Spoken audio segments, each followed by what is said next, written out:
Bismillahirrahmanirrahim. Assalamualaikum warahmatullahi wabarakatuh. Bapak Ibu sekalian, perkenalkan nama saya Ujang Susep Irawan. Kebetulan saya program manajer di Yayasan Operasi Walasia Terpadu atau OWT di Bogor. Nah, pada kesempatan ini saya ingin berbagi pengalaman terkait apa yang pernah saya lakukan sepanjang perjalanan pekerjaan saya terkait dengan rehabilitasi lahan, restorasi lahan. Jadi pada kesempatan ini saya ingin berbagi tentang persemaian dan pembibitan. Bapak Ibu sekalian, bahwa selama ini kegiatan penanaman yang dilakukan oleh siapapun itu sebetulnya merupakan kegiatan yang mudah dan itu tentu memiliki tujuan tersendiri. Nah, tujuan ini tentu terkait dengan nanti waktu, biaya, tenaga yang akan dia lakukan. Setelah dia menanam, nanti hasilnya seperti apa? Apakah menunjukkan hasil yang diinginkan atau sebaliknya kegagalan? Nah, ketika di awal kita melakukan kegiatan itu dilakukan dengan kegiatan yang salah, maka kegagalanlah yang akan diperoleh. Oleh karena itu, walaupun kegiatan penanaman atau pembibitan ini sesuatu yang mudah sebetulnya, namun kita perlu juga mengetahui teknik-teknik, cara-cara agar diperoleh hasil yang memuaskan di kemudian hari. Karena ini terkait dengan waktu, tenaga, maupun biaya. Kita ingat bahwa untuk menghasilkan satu pertumbuhan yang bagus, ini ada dua faktor penting yang mempengaruhi, yaitu yang pertama faktor dari dalam, dan yang kedua faktor dari luar, atau biasa kita sebut dengan faktor lingkungan. Nah, pada kesempatan ini saya ingin berbagi pengalaman dengan Bapak Ibu sekalian tentang bagaimana faktor dari dalam dan faktor dari luar atau lingkungan itu mempengaruhi kualitas pertumbuhan. Bapak Ibu sekalian, pada kesempatan yang pertama ini saya ingin menyampaikan tentang materi pembuatan persemaian dan teknik pembibitan secara generatif. Nah, yang pertama saya ingin memperkenalkan tentang teknik persemaian. Karena ini satu teknik penting ketika kita akan membuat satu bibit yang berkualitas. Ingat seperti tadi saya sampaikan bahwa bibit berkualitas ini dipengaruhi oleh faktor dari dalam dan faktor dari luar. Nah, mari kita lihat bersama-sama. Beberapa persemaian desa kadang kita jumpai ya di berbagai lokasi di Indonesia dengan berbagai ragamnya, berbagai jenisnya tentunya. Di sana banyak persemaian desa yang sudah dibangun. Namun demikian, pada kesempatan ini kita perlu mengetahui bagaimana sih sebetulnya cara membuat bibit yang berkualitas dengan menggunakan persemaian. Nah, kita tahu bahwa persemaian itu sendiri didefinisikan sebagai tempat ya, atau areal yang digunakan untuk memproses benih.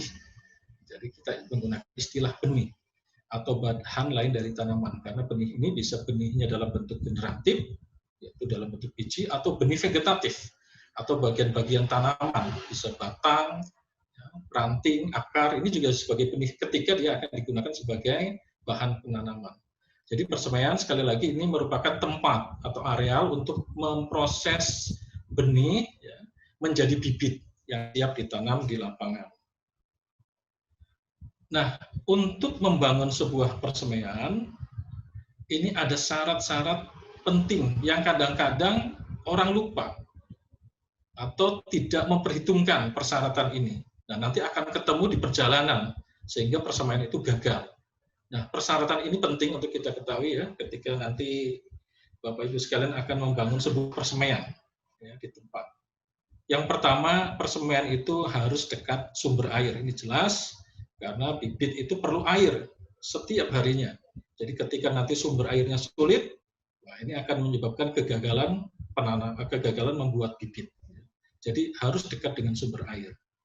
Namun juga ingat, dekat sumber air dipastikan jangan sampai sumber air itu misalnya dekat dengan sungai malah menyebabkan banjir. Nah ini juga bisa menyebabkan kegagalan persemaian. Jadi sumber air yang dimaksud adalah sumber air yang tidak menyebabkan kedepannya banjir. Kemudian yang kedua, persyaratannya adalah dekat lokasi penanaman. Jadi kalau terlalu jauh nanti akan banyak biaya untuk mengangkutnya, belum nanti terjadi kerusakan saat perjalanan. Jadi diupayakan tidak terlalu jauh dari lokasi penanaman. Syarat yang ketiga, bebas konflik, karena kadang-kadang dalam perjalanannya areal yang digunakan untuk persemaian ternyata ada konflik di situ, sehingga mau nggak mau persemaian itu dibongkar di tengah jalan, harus pindah semuanya. Ini juga kadang terjadi dan pernah kami temukan juga ya sepanjang beberapa kegiatan proyekan yang dilakukan oleh kawan-kawan saya itu juga seperti itu. Walaupun di awalnya sudah jelas ada persetujuan, ada berita acara segala macam, di tengah jalan ternyata ada lahannya mau digunakan sehingga persemaian harus pindah. Kemudian aman dari gangguan. Gangguan ini jelas banyak sekali ya, gangguan hewan maupun gangguan manusia juga. Nah, gangguan hewan ini penting. Seperti misalnya babi atau monyet atau tikus. Nah, ini sangat senang sekali, terutama tikus ya misalnya. Ini senang sekali memakan biji-bijian. Jadi jangan sampai benih-benih yang kita di awal itu disemai kemudian dimakan oleh binatang-binatang ini sehingga tidak sempat berkecamuk atau sudah tumbuh dirusak dimakan. Jadi aman dari gangguan. Kemudian diutamakan lahannya datar kalau bisa karena dengan lahan datar memudahkan kita melakukan kegiatan ya dibanding lahannya itu curam. Kemudian tidak tergenang air, ya. Jadi persemaian ini jangan tergenang air, becek air menyebabkan kematian bibit. Cukup cahaya jelas karena pertumbuhan tanaman memerlukan cahaya dan dekat tenaga kerja. Jadi siapa yang akan melakukan jangan terlalu jauh. Kalau jauh sampai 5 kilo, wah nanti pemeliharanya sulit. Jadi tidak jauh dari tenaga kerja. Ini beberapa persyaratan untuk membangun lokasi persemaian ya. Walaupun ini mudah, tapi ini penting menentukan keberhasilan persemaian. Nah, ini saya ingin menggambarkan tentang model persemaian desa ya secara mudah, secara gampang.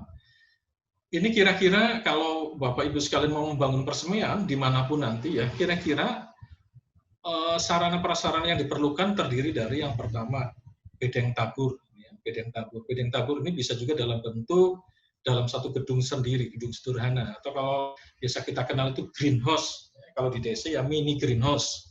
Nah ini kita mau mengecambahkan benih di sini, di bedeng tabur ini, di greenhouse ini. Benih ini kita kecambahkan di sini.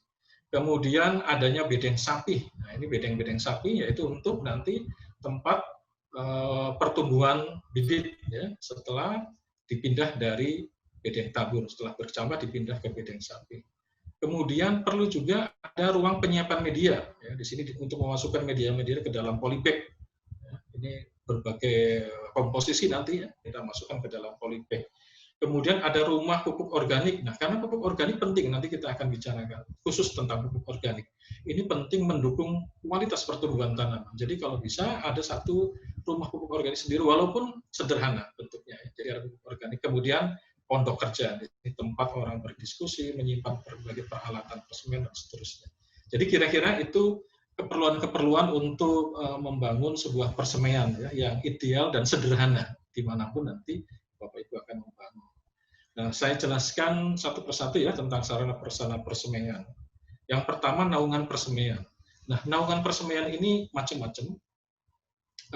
Kita bisa lihat di gambar ini ada naungan persemaian dalam bentuk kaca gini ya. Ini adalah di persemaian-persemaian modern dan biasanya untuk jenis-jenis yang memang memerlukan cahaya cukup banyak dan juga digunakan pada lokasi-lokasi temperate misalnya ya, pada lokasi-lokasi yang di sana tidak terlalu panas. Ini persemaian modern. Kemudian yang akan kita bangun mungkin adalah persemaian sederhana seperti ini. Nah, naungannya adalah bentuk paranet seperti ini ya. Ini paranet bisa 70%, 65%, tergantung dari jenis tanaman yang akan kita bangun.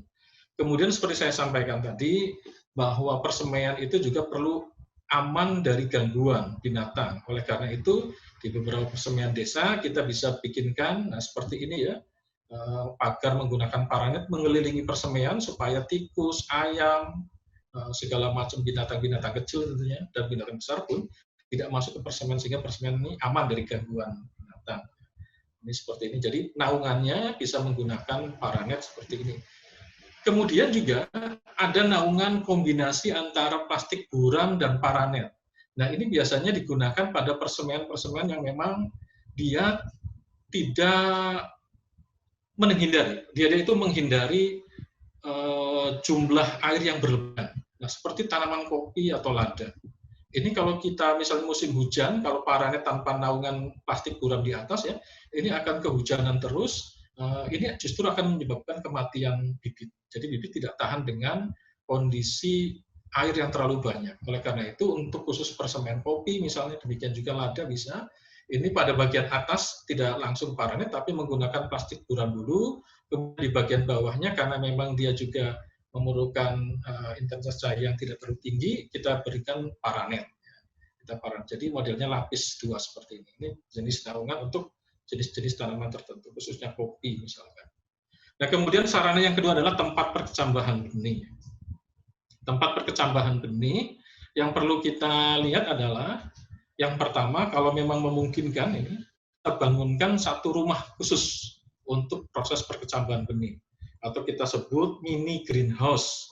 Kalau di lembaga penelitian itu ada rumah-rumah kaca, greenhouse. Nah, pada persemaian desa kita cukup bikinkan aja bangunan kecil seperti ini, mini greenhouse, di mana di dalamnya ini kita tempatkan rak-rak untuk perkecambahan benih dalam bentuk rak. Ya. Jadi di sini rak-rak, di dalamnya kemudian kita masukkan media, dilakukanlah pengecambahan benih. Nah, ini dalam bentuk mini greenhouse seperti ini. Nah, ini di dalamnya kira-kira seperti ini. Tempat penyemaian bentuk rak, ya. Jadi di dalam mini greenhouse ini kita bikin rak-rak seperti ini. Kenapa dengan bentuk rak seperti ini? Dengan harapan tidak banyak gangguan binatang-binatang bawah ini. Banyak serangga-serangga dari bawah, semut dan sebagainya ini suka juga merusak tanaman. Ya. Oleh karena itu kita bikin rak seperti ini. Media kita tabur pada rak-rak ini ya, untuk menyemai. Ini dalam bentuk rak di greenhouse. Kemudian juga media kecambah bisa dalam bentuk diletakkan pada bak-bak kecambah seperti ini. Pada bak-bak kecambah kita masukkan media-media kecambah, kemudian setelah dikecambah nanti ditutup. Nah, nanti ada penjelasan tersendiri bahwa yang perlu kita ingat bahwa media kecambah itu syaratnya yang penting dia bersifat porus, tidak terlalu keras, tidak terlalu padat. Jadi misalnya kita bisa menggunakan campuran pasir dengan arang sekam, atau arang sekam dengan tanah, di mana komposisi arang sekamnya lebih besar, lebih banyak, ya, atau dengan menggunakan kokopit. Jadi intinya medianya itu harus porus, artinya media itu tidak padat. Ya. Nah, kemudian prinsip yang kedua, media kecambah ini juga harus lembab. Oleh karena itu, tempat perkecambahan tadi selain menggunakan rak, bisa menggunakan bak-bak kecambah seperti ini. Menggunakan bak kecambah. Nah, ada juga di persemen-persemen yang persemen desa mereka membuat bedeng-bedeng kecambah itu langsung di bawah seperti ini. Jadi ada tempat terkhusus seperti ini, kemudian dibikin bedeng, ya, dibikin bedeng, kemudian benih-benih ditabur di sini. Ya memang yang rawan dari kondisi seperti ini adalah serangan-serangan hewan-hewan dari tanah ini langsung ya, menyerang sini. Ya kalau aman, alhamdulillah. Seperti misalnya yang dilakukan di sini, mereka menyemai mahoni, ya aman dari gangguan, mahoninya tumbuh. Ini di bedeng-bedeng tabur yang terpisah dari bedeng sapi. Jadi ditabur, disemai di sini, benihnya, kemudian tumbuh. Nah kondisi seperti ini baru siap nanti disapi. Nah ini adalah perkecambahan, tempat perkecambahan. Nah sarana yang kedua adalah tempat penyapihan. Jadi setelah benih-benih itu berkecambah, perlu disapi, perlu dipindah.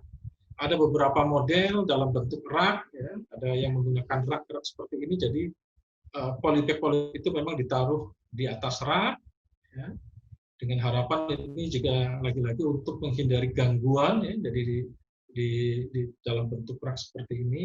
Atau bedeng-bedeng sapi ini memang langsung di bawah, ya, dan ini banyak ditemukan di persemen-persemen desa, ya. Jadi media-media ini ditata di bawah dengan menggunakan bedeng-bedeng sapi seperti ini. Kemudian sarana yang berikutnya adalah rumah pupuk organik. Nah, rumah pupuk organik ini juga perlu dibangun, ya, kalau memang memungkinkan, untuk membuat pupuk organik, membuat kompos, di mana hasilnya ini akan dicampurkan ke polybag, ya, akan dicampurkan ke media sapi. Jadi ada sarana rumah untuk membuat pupuk organik. Apakah itu dalam bentuk kompos, pupuk kandang, dan sebagainya, ini dibangunkan di dekat persemaian. Nah, hasilnya seperti ini yang gambar sebelah kanan ini. Produksi pupuk organik dari hasil rumah pupuk organik. Kemudian peralatan yang berikutnya juga yang penting, dan saya menyarankan, ya, ketika nanti di sekitar Bapak Ibu sekalian banyak sekali sekam padi, manfaatkanlah sekam padi itu sebagai arang sekam, karena bagus sekali sebagai salah satu media pencampur komposisi media di polybag nanti. Alatnya sederhana, bisa dilihat seperti ini ya, seperti rudal, tapi ini kita kasih lubang-lubang dan nanti dibakar di sini, ya. Kemudian si arang akan ditumpukkan di sini menggunung. Nah, ini bentuknya bisa seperti ini, bisa yang sebelah kanan juga, ininya hanya sedikit, ya silakan nanti akan bentuk seperti mana yang akan dipilih. Nah, kira-kira seperti ini ya, untuk proses pembuatan arang sekam tadi dari alat tadi ya, setelah di kayu yang di sini dibakar menghasilkan api, kemudian kita gundukan sekamnya, ya, sekam padinya seperti ini. Nah, lama-lama nanti dia akan menghitam, semua terbakar sampai menghitam seperti ini. Ya, sampai menghitam. Nah, kalau sudah hitam semua, segera disiram air supaya tidak jadi abu. Karena kalau dibiarkan terus, malah akan menjadi abu. Jadi ini alat untuk arang sekam. Nah, saya terkait dengan arang sekam itu sendiri, ini memang ternyata ada banyak manfaat penggunaan arang sekam. Dan ini sudah mulai banyak orang gunakan. Orang-orang toko-toko pertanian yang menjual pupuk organik itu ada di dalam campuran arang sekam. Ternyata arang sekam ini memiliki beberapa keuntungan atau manfaat. Yang pertama, dia mempunyai pori yang efektif untuk mengikat dan menyimpan hara dalam tanah. Jelas ya, hara-hara dalam tanah ini akan terikat di dalam arang sehingga tidak kemana-mana ketika terjadi hujan, disiram, ya, tidak tercuci hilang, itu terikat di dalam arang. Kemudian juga jelas dengan arang sekam ini akan meningkatkan fungsi sirkulasi udara dan air. Air dan udara ini penting, dibutuhkan oleh akar tanaman. Coba kalau misalnya medianya padat, air sulit masuk, udara juga sulit masuk, oleh karena itu kita manfaatkan dengan menggunakan arang sekam. Kemudian menetralkan pH tanah. Karena tanah-tanah ini kadang-kadang pH-nya masam. Ini bisa ditambah dengan arang sekam, pH-nya bisa menjadi naik sampai netral ya. Kemudian mengikat unsur hara di dalam tanah ini tadi ya, sehingga selalu tersedia untuk tanaman. Jadi unsur-unsur hara yang ada ini terikat di dalam, tersimpan di dalam arang sekam. Hara sehingga tidak tercuci. Kemudian juga meningkatkan kadar pertukaran kalium. Nah, ini penting ya, kalium dan magnesium. Dan juga memiliki kandungan silikat yang tinggi. Nah, silikat ini penting. Karena apa? Silikat memiliki manfaat penting untuk meningkatkan kekebalan tanaman terhadap hama atau patogen yang ada di tanah. Hama di dalam atau patogen tanah ini kan banyak. Nah, salah satunya dengan menambahkan unsur silikat ini bisa menahan itu. Kemudian juga sebagai tempat hidup yang baik bagi jasad mikroba. Nanti kita bicara tentang pupuk hayati mikroba ya. Banyak sekali dalam bentuk spora atau dalam bentuk hifa, miselium, itu dia akan banyak berada di sekitar arang sekam. Jadi itu kira-kira manfaat dari arang sekam. Kemudian sarana yang berikutnya adalah rumah penyimpanan media. Ini untuk menyampur media ya, dimasukkan ke dalam polybag. Penting, jadi perlu ada rumah penyimpanan media. Kemudian sarana perairan jelas ini bisa dalam bentuk tangki air kalau ada, atau kalau memang air itu sulit ya di tempat-tempat tertentu ini agak jauh, jadi kita bikinkan bak penampungan air. Bak penampungan air sehingga dari sumber air ke sini didekatkan. Sumber airnya ini agak jauh sekitar 200 meter. Ya, kita bikinkan bak di sini sehingga mengambilnya lebih dekat di sini. Bisa dengan bak penampungan air seperti ini. Baik, kita masuk pada materi tentang pembuatan bibit secara generatif. Jadi memang untuk membuat bibit ini sebenarnya ada dua teknik ya. Teknik secara generatif dan teknik secara vegetatif. Generatif itu menggunakan biji atau kita sebut benih. Vegetatif itu menggunakan bagian-bagian tanaman selain benih. Nah, pada tahap sekarang kita akan belajar dulu memperkenalkan tentang pembuatan bibit secara generatif. Perlu kita ketahui dan mungkin juga sudah kita ketahui bersama ya bahwa satu pohon atau tanaman apapun itu ketika kita akan ambil manfaatnya ini ada beberapa kemungkinan manfaat yang bisa diambil ya. Umumnya misalnya kalau di hutan diambil manfaat kayunya, buahnya, bunga, polong sebagai pakan ternak, bahkan sebagai kayu bakar, bahkan juga ada sebagai konservasi tanah. Nah, dari tujuan-tujuan inilah, dari manfaat-manfaat inilah, maka teknik pembibitan yang akan kita lakukan sejauh mana bisa mencapai manfaat-manfaat tersebut. Nah, saya ingin sampaikan bahwa ketika kita akan membuat suatu tanaman, membuat pohon atau bibit dalam hal ini, ada sejenis rumusan yang perlu kita pegang bahwa yang namanya P itu sama dengan G plus E atau performan itu merupakan kombinasi antara genetik, faktor genetik, dan faktor lingkungan atau environment. Ya, jadi performa itu wujud nanti bibit yang akan kita hasilkan ini dipengaruhi oleh dua faktor dari dalam atau kita sebut genetik, faktor lingkungan, ya, dan faktor lingkungan. Nah, faktor genetik ini terkait dengan asal-usul benihnya. Benihnya ini diambil dari mana? Apa asal ngambil saja, atau memang sudah melalui proses perhitungan benih-benih yang sudah tersertifikasi, misalkan benar-benar unggul dan sebagainya. Nah, ini faktor genetik ya, yang akan mempengaruhi kualitas bibit yang akan dihasilkan. Kemudian lingkungan. Nah, banyak sekali faktor lingkungan yang berpengaruh ya untuk menghasilkan satu bibit yang berkualitas. Mulai dari medianya, dalam hal ini media tumbuh ya, suhunya, kelembabannya, cahayanya, pH-nya, maupun mikroba atau mikroorganisme yang berperan di dalamnya. Jadi gabungan faktor genetik dan lingkungan ini penting untuk kita ketahui. Nah, mari kita belajar secara detail bagaimana pengaruh genetik dan lingkungan untuk mempengaruhi kualitas pertumbuhan satu bibit, bahkan tumbuhan atau pohon di masa yang akan datang. Nah, saya ingin menyampaikan bahwa yang pertama terkait dengan faktor genetik tadi, ini ada istilah kalau di kehutanan itu pemilihan pohon induk. Sebenarnya di pertanian ataupun di tanaman perkebunan juga sama ya. Pohon induk ini penting sekali karena pohon induk ini terkait dengan pohon sebagai penghasil benih yang akan digunakan untuk pembibitan atau membuat bibit. Jadi bisa didefinisikan sebagai pohon yang ditetapkan sebagai penghasil benih untuk pembibitan karena memiliki sifat unggul jika dibandingkan dengan pohon lainnya pada jenis yang sama. Jadi ada sifat unggulnya di situ. Ini kalau pohon induk, kalau kita ngambilnya bukan pohon dari pohon asal. Nah, kalau di kehutanan kita tetapkan antar pohon induk misalnya harus ada jarak 100 meter dan sebagainya. Nah, jenis pohon induk ini atau kelompok pohon induk sebenarnya ada dua, ya. Penghasil kayu ya, umumnya apa kayu berkualitas atau penghasil selain kayu. Jadi ya, apakah buah, getah, bunga dan lain sebagainya. Jadi ada dua kemungkinan pohon induk yang akan kita ambil nanti. Nah, ini gambarnya kira-kira seperti ini ya. Kalau pohon induk sebagai penghasil kayu tentu harus dihasilkan dari pohon yang benar-benar bagus. Kita lihat gambar yang kiri ini adalah pohon meranti ya, Sorea leprosula atau meranti merah. Dan ini banyak di sekitar di Kalimantan kita jumpai. Ini kalau ini dijadikan sebagai pohon induk, artinya benih-benih yang akan kita ambil dari pohon ini, maka dia harus memenuhi persyaratan. Salah satunya adalah batangnya lurus, ya, silindris, ya, ini seperti silinder, kemudian diameternya besar, tinggi bebas cabangnya memang tinggi, ini bebas cabang yang di sini, kemudian bebas penyakit tentunya. Nah, beda kalau pohon induk itu adalah pohon selain penghasil kayu, misalnya penghasil buah.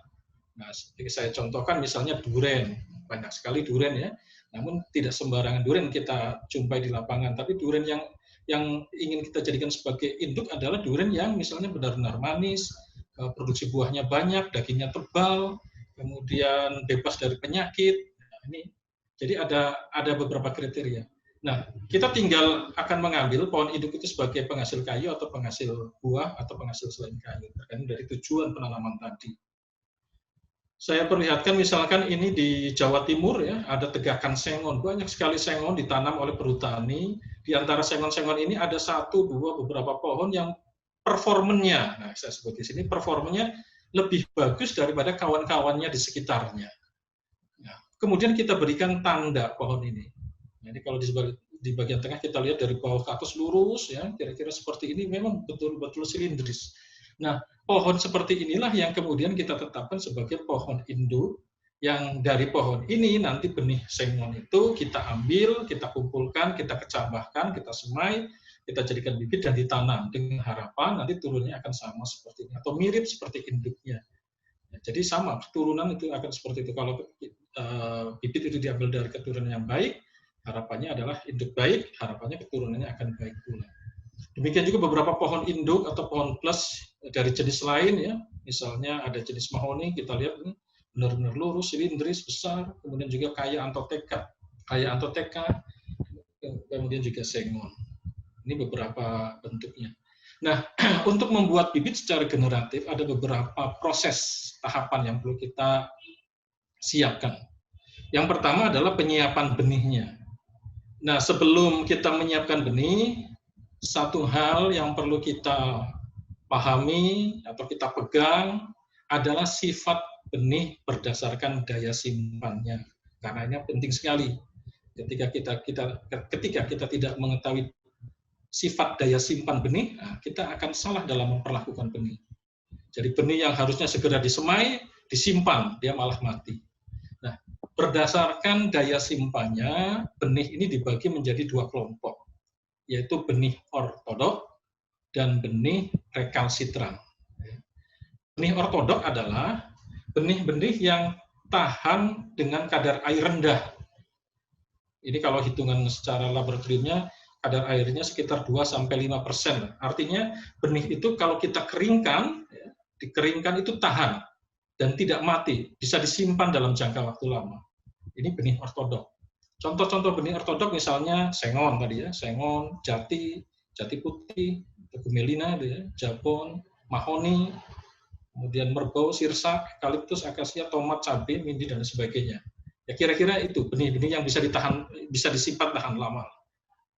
Nah, seperti sengon tadi misalkan ya saya contohkan ya sampai 8 tahun disimpan, saya pernah ngambil dari Jawa Timur, diambil kemudian disimpan sekitar sampai 6 tahun kemudian saya uji cobakan untuk dikecambahkan, masih berkecambah. Nah, itulah artinya benih-benih ortodok bisa disimpan dalam waktu lama.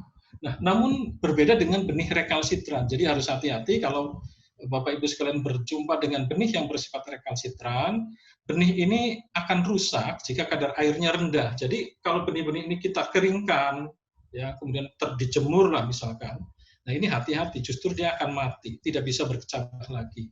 Dan benih ini umumnya tidak bisa disimpan dalam jangka waktu lama, kurang dari 1 bulan rata-rata, berbagai macam ya, ada yang hanya 1 minggu, 2 minggu, ini macam-macam tergantung jenisnya. Nah, benih-benih yang masuk dalam kelompok rekalsitran misalnya manggis, nangka, duren, alpukat, gaharu, meranti juga, kayu Afrika, lengkeng. Nah, benih-benih ini makanya hati-hati kalau kita sudah mendapatkan benihnya, ini jangan berlama-lama disimpan, harus segera dikecambahkan.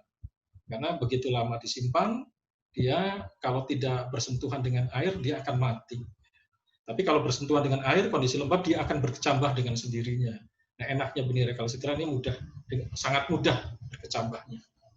Kemudian ketika kita pergi ke pohon induk kemudian mendapatkan benih-benih itu, ini perlu diekstraksi. Artinya benih itu dipisahkan, ya, dipisahkan dari daging buahnya, dari hal-hal lain supaya hanya mendapatkan benih. Nah, untuk memisahkan itu atau kita sebut istilahnya ekstraksi benih, ini ada 2 cara, ekstraksi basah, memisahkan dengan cara basah, ekstraksi kering atau memisahkan dengan cara kering. Nah, ekstraksi basah ini perlu melalui proses pemeraman. Jadi benih-benih seperti ini misalkan ya, nilai sentang, benih-benih yang bersifat untuk ekstraksi basah ini harus diperam dulu. Nah, nanti dengan mudah dia akan membusuk seperti gemelina juga ya.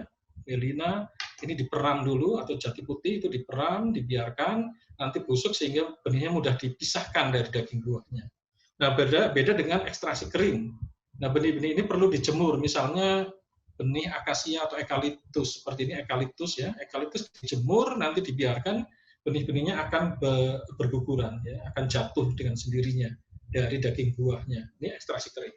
Jadi ini antara cara memisahkan benih dari daging buahnya dengan ekstraksi benih basah atau kering, tergantung dari jenisnya. Kemudian dari ukuran benih, kita juga ada beberapa ukuran ya. Ada benih yang halus sampai sangat halus, ada benih yang ukuran sedang, ada benih yang ukuran besar. Seperti misalnya benih-benih dari jenis eukaliptus, jabon, ini ukurannya halus, kecil. Sehingga nanti penyemaiannya juga harus hati-hati. Misalkan harus menggunakan pakai kecambah. Jangan disemai begitu saja, misalnya di polybag, ini karena akan bertumpuk banyak sekali nanti. Kemudian benih ukuran sedang, ya, seperti ini jati putih misalkan. Kemudian benih ukuran besar, seperti dari alpukat, ya, jenis alpukat ini ukurannya besar.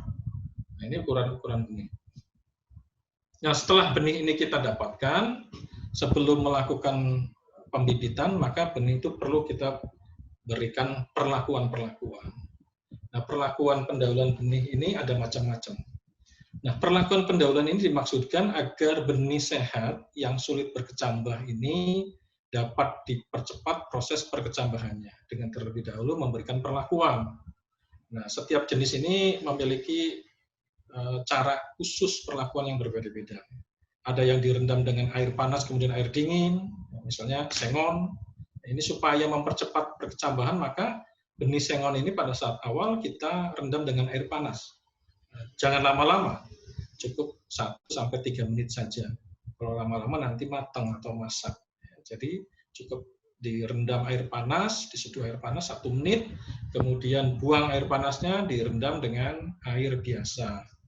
Kira-kira 1 malam. Nah, besoknya kita semai, itu akan cepat sekali berkecambah.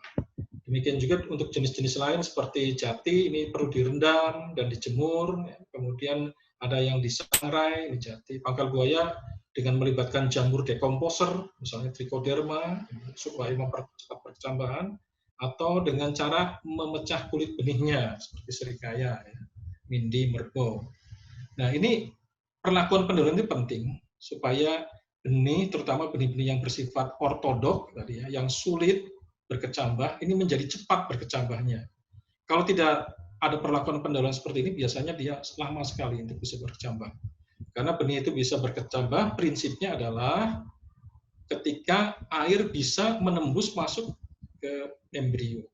Jadi ketika embrio itu sudah tersentuh air, maka proses yang di dalam benih ini berjalan, sehingga terus bekerja, berkecambahlah benih. Nah, berbeda dengan benih kelompok recalcitrant tadi, benih yang memang tidak tahan dengan kadar air rendah ya, ini dia akan sangat mudah berkecambah. Bapak Ibu hanya cukup menyiram sedikit saja, ya, membasahkan sedikit benih-benih ini, kemudian disimpan pada satu wadah yang lembab, misalnya juga misalnya ditutup dengan plastik, biarkan, tapi jangan tergenang air ya, dia lembab, biarkan saja, dia akan berkecambah dengan sendirinya. Itu mudah dengan cara seperti itu. Seperti misalnya benih nangka, duren, itu dibiarkan saja, dia akan berkecambah. Nah, saya tunjukkan di sini misalnya untuk sirsak ya. Sirsak itu cukup lama berkecambah. Tapi ketika kita pecahkan dia menggunakan tang, ya bagian ujungnya kita pecah, ditekan dengan tang, itu akan membuka kulitnya. Nah, itu akan cepat berkecambah. Ini salah satu cara, kalau kita sebut itu namanya pematahan dormansi, untuk mempercepat proses perkecambahan ya, sirsak. Kemudian penyemaian benih. Tahap berikutnya adalah penyemaian benih. Nah, di dalam penyemaian benih, maka yang perlu kita siapkan adalah media perkecambahan. Nah, prinsip dari media kecambah ini adalah yang pertama dia harus steril, jelas. Tidak boleh ada patogen di dalamnya ya. Kemudian porus, artinya udara maupun air mudah di situ bertukar. Jadi jangan terlalu padat. Kemudian prinsip berikutnya adalah selalu lembab. Jadi media kecambah itu harus lembab. Kalau kering, dia akan mematikan benih. Benihnya tidak akan berkecambah. Demikian juga kalau tergenang air, proses perkecambahan tidak akan berjalan. Karena di situ tidak ada oksigen. Jadi prinsipnya harus lembab. Bagaimana cara supaya kondisinya lembab? Salah satunya adalah dengan cara ditutup dengan plastik buram seperti ini. Jadi setelah benih-benih ini kita semprot dengan air, ya, tidak sampai becek, semprot, ya, dengan kondisi kira-kira kalau di kepal itu tidak menetes lagi lah gitu ya. Nah, ini kita tutup dengan plastik buram sehingga untuk menjaga kelembaban ini sampai berminggu-minggu, beberapa minggu akan tetap lembab. Nah, dan proses perkecambahan akan jalan terus. Ada beberapa contoh media kecambah yang bisa kita siapkan. Ya. Tadi prinsip media kecambah kan harus poros. Ya. Salah satunya adalah campuran antara arang sekam dan pasir 1:1, atau arang sekam dengan tanah 2:1 atau 3:1, pasir murni, zeolit murni, dan sebagainya. Ini banyak sekali media perkecambahan ya. Nah, kalau saya sering menggunakan arang sekam dengan tanah atau arang sekam dengan pasir. 3:1 ini lebih bagus mungkin, supaya karena khawatir tanah yang terlalu liat ini menyebabkan lengket ya. Jadi kita bisa tingkatkan arang sekamnya, komposisi arang sekam. Jadi komposisinya kira-kira itu, arang sekam dengan tanah 3:1 atau 2:1. Nah, tadi saya sampaikan bahwa prinsip media kecambah dia harus selalu lembab, oleh karena itu bisa kita tutup dengan plastik buram. Namun demikian kalau tidak ditutup ya konsekuensinya kita harus rajin menyiram dengan siraman halus tentunya, dengan sprayer yang halus supaya cukup melembabkan media saja. Jangan sampai terlalu becek atau dibiarkan kering. Nah, kalau kita tidak ingin repot-repot, tutup saja dengan plastik buram, diikat dengan karet misalkan atau tali rapia, dan ini juga termasuk cara mencegah serangan dari hama-hama pengganggu, termasuk tikus misalkan. Karena tikus sangat senang sekali dengan biji-bijian. Ketika ini kita tutup, dia tidak ada kesempatan untuk mengacak-acak benih yang kita semai. Karena kalau terbuka, bisa jadi dia dimakan, diacak-acak oleh tikus, jadi bukan kecambah yang kita hasilkan. Semua bisa dimakan. Nah, salah satunya bisa dengan cara ditutup seperti ini. Cara ini sederhana, selain menjaga kelembaban media, juga mencegah dari kemungkinan gangguan binatang-binatang di luar media kecambah. Nah, tadi saya sampaikan bahwa prinsip menjaga kelembaban media selama proses perkecambahan ini bisa membantu proses kecambahan itu sendiri. Ini bisa kita lihat ya, tisu yang kita lembabkan tidak sampai becek, kita lembab basah sedikit, kita berikan benih kacang, kemudian ditutup di petri dish, tertutup, lama-kelamaan dia akan kecambah. Karena lingkungannya ini lembab, sehingga proses kecambahan dan air sudah sempat masuk ke dalam benih, ya, sudah masuk menembus kulit benih sehingga proses kecambahan terjadi. Inilah seperti ini. Jadi ingat, pada saat mengecambahkan benih, ingat prinsip jagalah kelembaban media kecambah supaya proses kecambahan itu berhasil. Nah, ini cara mengecambahkan benih, ya. Ini misalnya benih dari jati putih atau Gemellina arborea, ya. Atau di sini juga ada jati. Ini kita kecambahkan di media kecambah seperti ini. Atau juga benih-benih dari Sorea selanica ini kita semai di bak kecambah, ya, ukuran benih sedang sampai ukuran sedang, ya, kemudian kita tutup, nanti akan berkecambah. Nah, bak kecambah juga bisa dibuat dari papan kayu seperti ini.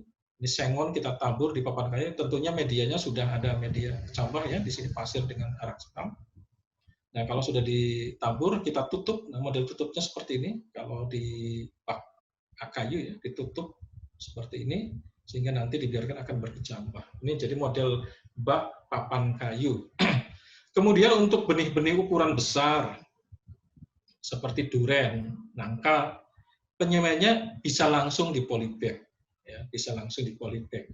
Dengan posisi harus hati-hati supaya tempat di mana akar itu akan keluar, ya, itu di bagian bawah. Jadi dibenamkan kira-kira setengahnya dari benih di dalam polybag. Seperti duren, coba kalau kita lihat kembali ke atas, ya, kita kembali ke atas di sini, duren, misalkan. Nah, Bapak Ibu lihat di durian itu ada seperti ini, ya. Nah, inilah nanti tempat keluar akar. Jadi pada saat kita menanam, bagian ini harus ada di bawah. Jangan kebalik. Karena kalau kebalik, nanti begitu dia keluar, akarnya tidak menyentuh tanah, kering, mati. Jadi yang ada kulit-kulit seperti ininya, kulit ini, ya, di benih, ini diletakkan di bagian bawah. Kita benamkan benih cukup setengahnya dibenamkan di dalam polybag. Ya, itu cara menyemai benih ukuran besar. Demikian juga dengan alpukat, ya, alpukat juga seperti itu. Nanti bagian-bagian alpukat bisa langsung disemai di dalam polybag langsung. Karena kalau ke media kecambah dulu, nanti ukuran besar, akarnya terlalu dalam, memindahkannya kita kerepotan. Jadi langsung di dalam polybag. Ini ukuran besar bisa langsung disemai di polybag. Nah, hal yang harus diperhatikan adalah ketika kita membuat media kecambah, ingat media kecambah jangan terlalu dangkal. Ini gambar kanan, ya. Karena ketika ini terlalu dangkal, kecambah sudah berkecambah, benih sudah berkecambah, akarnya belum apa-apa sudah menyentuh alas. Nah, ini merusak akar. Jadi harus cukup dalam, paling tidak seukuran jari, ya, dalamnya. Seukuran sampai pangkal jari. Kalau ini baru ujungnya saja sudah kena alasnya. Nah, ini praktek yang kurang bagus untuk perkecambahan. Jadi harus perhatikan media kecambah juga harus cukup dalamnya. Terlalu dalam juga nggak perlu, ya, cukup saja kira-kira seukuran pangkal jari atau 10 cm lah. Nah, ini kira-kira seperti ini, ya. Ini kalau ini kira-kira satu papan ukuran 15 cm. Yang saya sampaikan tadi bahwa penyungkupan penting. Semua benih yang sudah disemai, disungkup untuk menjaga kelembaban, kemudian juga menjaga serangan dari berbagai hewan pengganggu. Nah, untuk menyiramnya juga sangat mudah, kita tinggal pukul-pukulkan ini penutup plastik ya, nanti airnya akan turun sendiri. Ini sebagian dari untuk melembabkan medianya. Ya, jadi tidak perlu disemprot, biarkan saja sampai dia berkecambah. Nah, nanti kalau benih sudah berkecambah, ukurannya sudah mulai menyentuh tutup plastik, baru plastik bisa dibuka karena itu sudah ada daun, sehingga dia sudah bisa beradaptasi dengan lingkungan luar. Kemudian penyapihan semai, proses berikutnya. Nah, di dalam menyapih yang paling penting tentunya adalah media sapihnya. Media sapih ini harus berkualitas, harus baik, karena ini menentukan kualitas bibit ke depan. Umumnya kalau kita membuat bibit ya, media sapih di polybag itu supaya gampang hanya tanah murni saja, 100% tanah. Ini kurang bagus karena dapat menyebabkan media terlalu padat. Oleh karena itu, supaya menghasilkan media sapih yang bagus harus ada campuran. Campuran-campuran itu ada tanah, bisa dicampur dengan arang sekam, dicampur dengan pupuk organik. Pupuk organik ini bisa dari pupuk kandang, dari kotoran hewan, atau kompos dari daun-daunan, sama saja ya. Nah, ini jadi syarat media sapih adalah yang pertama dia harus porus juga, tidak terlalu padat, jadi mudah ada sirkulasi air dan oksigen. Kemudian kompak, dia nanti menghasilkan perakaran yang kompak. Karena kalau media di polybag itu perakarannya tidak kompak, begitu kita buka saat penanaman ambrol, ya, rusak. Oleh karena itu harus menghasilkan media yang kompak, perakaran yang kompak. Nah, ini ditentukan atau didukung oleh komposisi media. Salah satu media yang bisa menghasilkan media yang kompak adalah campuran tanah, arang sekam, dan pupuk organik. Biasanya kita melakukan campuran tanah misalnya 3 bagian, arang sekam 1 bagian, pupuk organiknya 1 bagian. Nanti akan saya tunjukkan hasil dari pertumbuhan ini ya dengan komposisi tersebut. Kompak, kemudian ringan, ya. Syarat media sapih ini murah, cukup hara. Nah, cukup hara ini bisa disuplai oleh pupuk organik misalkan, kemudian bebas penyakit. Nah, ini salah satu peran dari arang sekam juga nanti di dalamnya ya. Jadi media sapih ini bebas dari penyakit atau patogen dan mudah tersedia tentunya. Jangan sampai sulit kita mendapatkannya, tapi kita gunakan aja yang ada di sekitar kita. Sekam saya kira banyak melimpah, kemudian berbagai bahan organik banyak, nanti kita bikinkan komposnya sehingga semuanya tersedia di sekitar kita, nggak perlu beli. Bahkan kalau perlu jual seperti ini. Ini kan mereka bikin saja, sebenarnya kita mudah bikin untuk dikemas, hanya modal kemasan aja. Nah, media itu kalau seandainya ada campuran-campuran lain ya bisa kita bersihkan dengan diayak misalnya. Ini untuk memisahkan berbagai kotoran, ada mungkin kayu-kayuan ranting dan sebagainya, plastik dan lain sebagainya yang biasanya kita jumpai dari pupuk organik ya. Kalau yang pupuk organik itu bikinan kita, belum kita proses. Ya. Nah, kecuali sudah kita saring atau kita beli dari luar, ini biasanya sudah rapi, sudah terpisah kotoran-kotoran. Kemudian yang penting lagi, Bapak Ibu sekalian, dalam hal pengisian polybag, ini sederhana tapi penting. Ya. Polybag, cara mengisi polybag juga ini gampang-gampang mudah. Tapi ini perlu juga karena tadi tujuan kita adalah menghasilkan bibit berkualitas. Oleh karena itu polybagnya juga, media dalam polybagnya harus berkualitas. Cara mengisinya adalah isi media, kemudian agak padat, padatnya jangan ditekan-tekan tapi cukup dibanting-bantingkan pelan-pelan sehingga media itu turun ya di dalam polybag itu turun ke bawah pelan-pelan sehingga memadat, tapi tidak terlalu padat sekali. Kemudian disisakan kira-kira 1 cm. Ini untuk memberi kesempatan ketika disiram kena air ya di lapangan, ini air semuanya tidak tumpah. Karena kalau ini terlalu penuh, airnya akan tumpah, tidak sempat meresap ke dalam. Ini jadi gampang-gampang mudah. Ini penting untuk kita terapkan. Jadi memberikan kesempatan air di sini untuk bisa masuk ke dalam. Kalau media terlalu penuh, air akan keluar, tidak sempat masuk ke dalam polybag. Jadi ini prinsip dalam mengisi polybag. Kemudian tadi saya sampaikan juga media harus kompak. Salah satu media kompak ya itu harus mengandung komposisi media yang cocok. Misalnya ada gabungan tanah, arang sekam, dan pupuk organik. Kalau tanah murni biasanya medianya sangat keras. Atau kalau tanahnya tanah berpasir dia akan mudah rusak. Seperti gambar ini ya. Ini gambar kanan media yang kompak. Begitu kita lepas dari polybag atau polytube-nya, medianya masih mirip bentuknya dengan polybag-nya atau polytube. Inilah media yang kompak sehingga saat ditanam tidak banyak merusak akar juga, tidak banyak akar yang rusak. Kalau medianya tidak kompak, begitu dibuka polybag-nya banyak akar yang putus. Inilah maksudnya pentingnya media kompak. Media itu harus kompak. Tapi kalau medianya tidak kompak, dia akan rusak, banyak memutuskan akar sehingga dikhawatirkan bibit ketika ditanam di lapangan malah mati.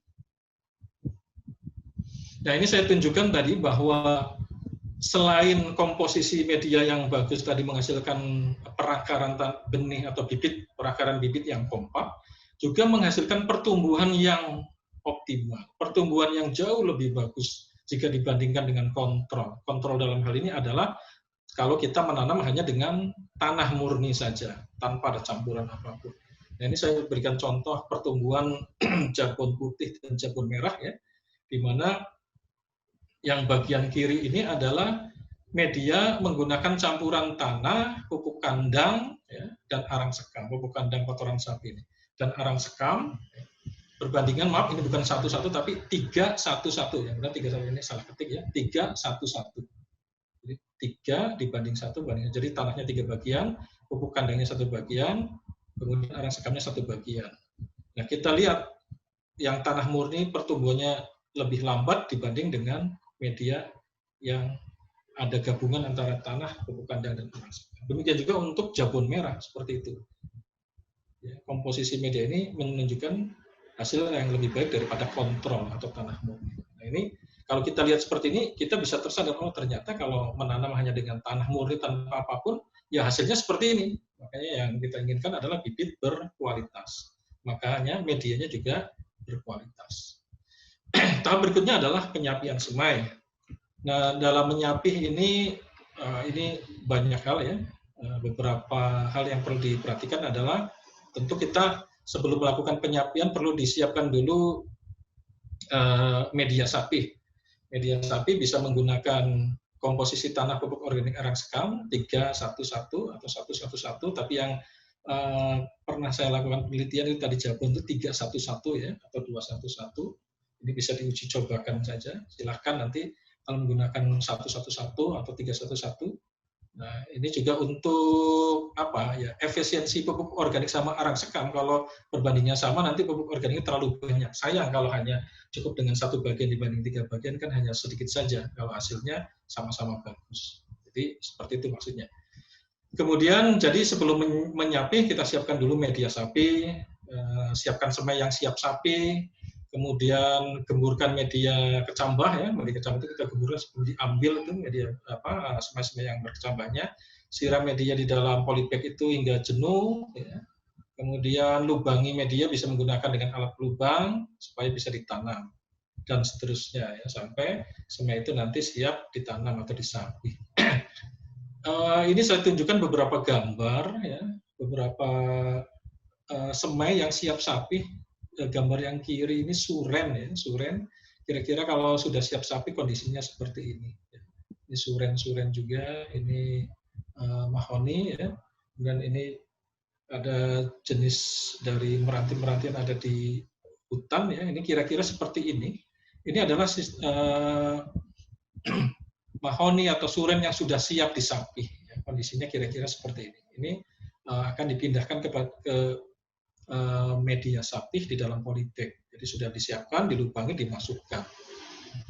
Nah, ini ditanam kira-kira seperti ini, kemudian pelan-pelan dalam memegangnya jangan sampai ini patah. Kemudian setelah, jadi ini polybag kita beri lubang sedikit, ya, biasanya menggunakan kayu-kayu dalam bentuk seperti untuk pelubang sehingga masuk akarnya dengan sempurna, kemudian ditutup, kemudian ditekan sedikit supaya dia berdiri tegak. Ini penyapian semai dan kita letakkan di tengah. Nah, ini gambaran kita menyapih yang baik dan benar, ya. Ada beberapa gambar ini. Nah, yang gambar paling kiri ini adalah menyapih yang benar. Jadi kira-kira akar ini terdistribusi baik di media. Seperti inilah. Ya.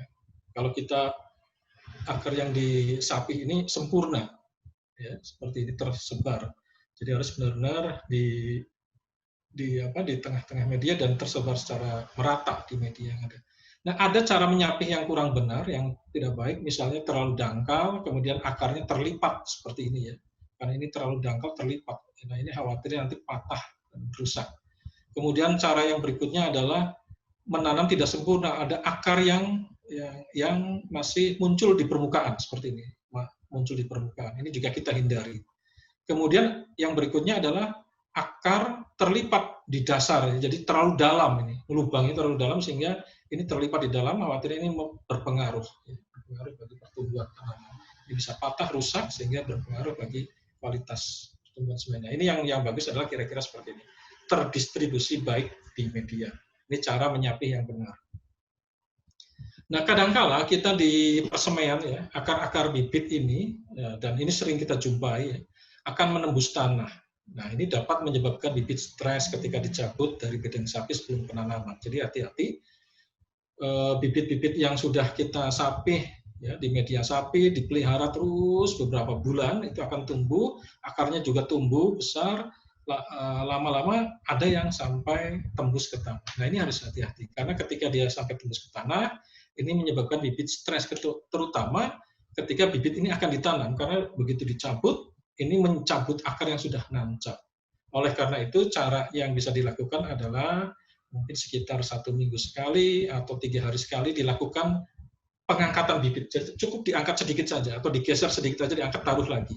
Nah, itu setiap 1 minggu supaya akar tidak ada kesempatan akar menembus lebih jauh di dalam tanah.